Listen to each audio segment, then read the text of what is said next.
बिजली चोर बहू। कहते हैं ना, बच्चों में संस्कार माँ बाप से ही आते हैं। पारुल की शादी के पहले से ही उसके मायके में अंधेरा होने से पहले, पारुल कहाँ है? जल्दी से स्टूल लेकर आ जा बेटा, वो तार भी ले आना, जल्दी कर। चारों तरफ अफरा तफरी का माहौल हो जाता है।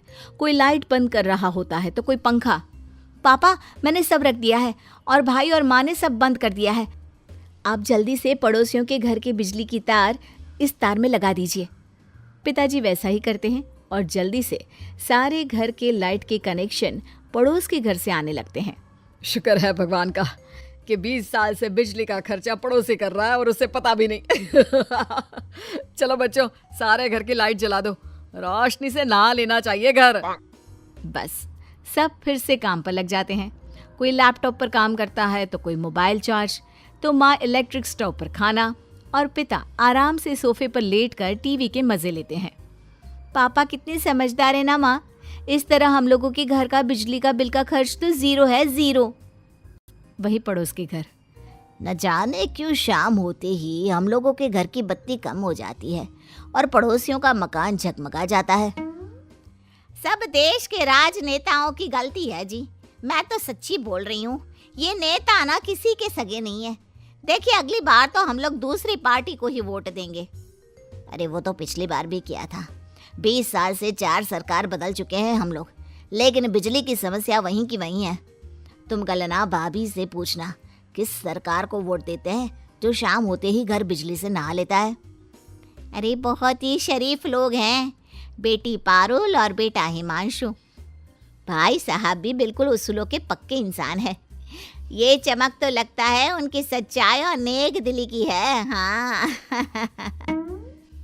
तो तुम कहना क्या चाहती हो? मैं मक्कार हूँ, बेईमान हूँ, जो घर की चमक शाम होते ही कम हो जाती है? हैं?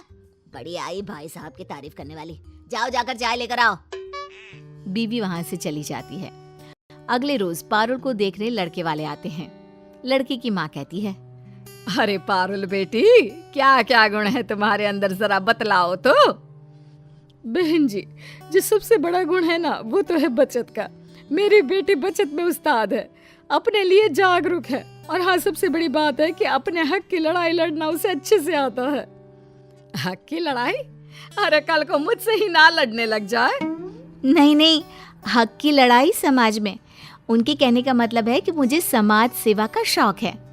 खैर, सास पारुल के गुणों से इम्प्रेस हो जाती है और पारुल की शादी राज से हो जाती है। शादी के 1 महीने बाद, माँ ये देख तो बिजली का बिल। अरे कितना आ गया? इस बार भी बजट बिगड़ेगा क्या ये बिजली के बिल के चक्कर में? माँ देख तो, बिजली का बिल सिर्फ 200 रुपया आया है। हैं? ये कैसे हो सकता है बेटा? AC, cooler, TV, fridge, laptop, mobile सब तो चल रहा है, फिर कैसे बिजली का बिल कम आ रहा है? जा जरा बिजली विभाग में दिखा कर तो आ। तभी वहां पारुल आ जाती है।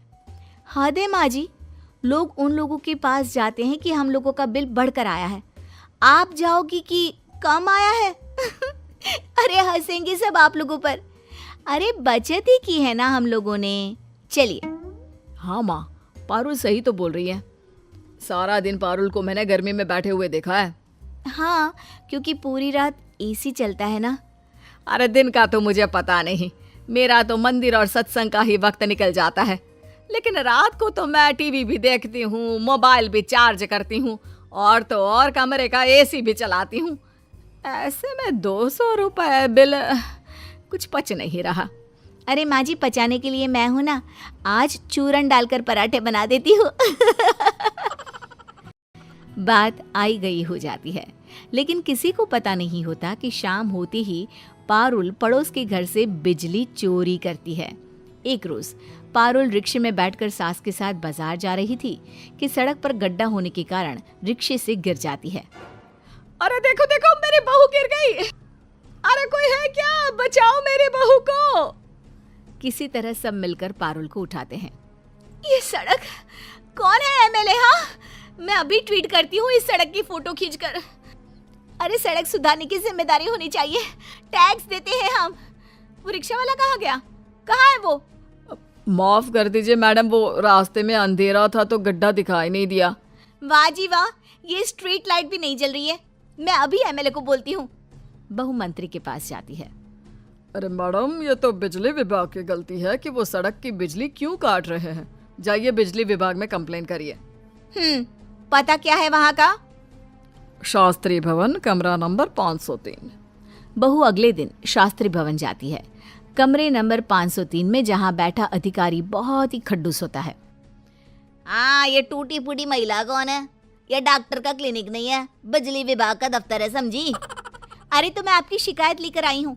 आम्बेडकर मार्ग की स्ट्रीट लाइट नहीं जल रही है। कल मेरा रिक्शा गड्ढे में गिर गया जिससे मुझे ये चोट आई है, समझे? इससे पहले कि कोई और गिरे, पहले तो लाइट लगाइए, और दूसरा लाइट क्यों नहीं है इसका कारण बताइए। अधिकारी को बहू की बात पर गुस्सा आ जाता है। वाह वाह वाह, अब आम जनता दफ्तर में घुसकर सवाल करेगी। अरे रमेश, जरा मैडम के घर का एड्रेस लेकर इनकी हिस्ट्री तो निकालो, अभी दे देते हैं इनके सवाल का जवाब। हाँ मैडम जी, पहले तो अपना नाम और पता लिखिए इस कागज पर, फिर आपको देते हैं जवाब कि वहाँ बत्ती क्यों नहीं थी। बहू सारा लेखा जोखा कागज पर लिखकर चली जाती है। अगले रोज, बहू, शाम के वक्त कौन आ गया, जरा देख तो। सामने बिजली विभाग के लोग खड़े होते हैं। अरे माँ जी, वही लोग आए हैं जिनके खिलाफ मैंने कंप्लेन की थी। माफी मांगने आए हैं क्या? नहीं, यहाँ छापा पड़ा है। आपके घर की तार पड़ोसी के घर पर लगी है। अब तो आप चलिए जेल। बहुत सवाल कर रही थी ना, जवाब वहीं मिलेगा। हाँ, नहीं नहीं, मुझे माफ कर दीजिए, मैंने तो बस वो गलती से।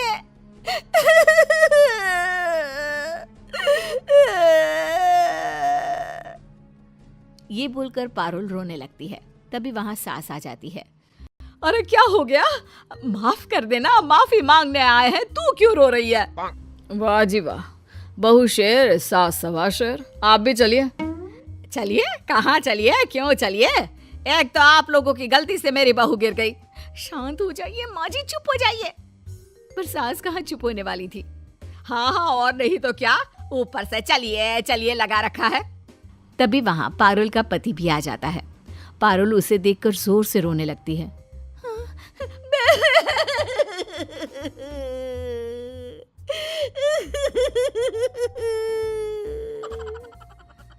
अरे क्या हुआ पारुल, रो क्यों रही हो? और कौन है ये लोग? पारुल पति को सारी बात बता देती है। देखिए, अपनी बीवी की तरफ से मैं माफी मांगता हूँ। और पारुल, सच कहो तो तुम जैसे लोगों के कारण ही देश का बिजली विभाग घाटे में रहता है। बिजली बचाना सरकार कहती है, लेकिन तुम तो बिजली चोर निकली। और देखो, तुम्हें चोट भी बिजली की कमी के कारण ही लगी। अब माफी मांगो इन लोगों से। मेरी समझ में बात आ गई है, मुझे माफ कर दीजिए। मैं कभी बिजली चोरी नहीं करूंगी और सरकार के बिजली बचाओ अभियान का हिस्सा बनूंगी।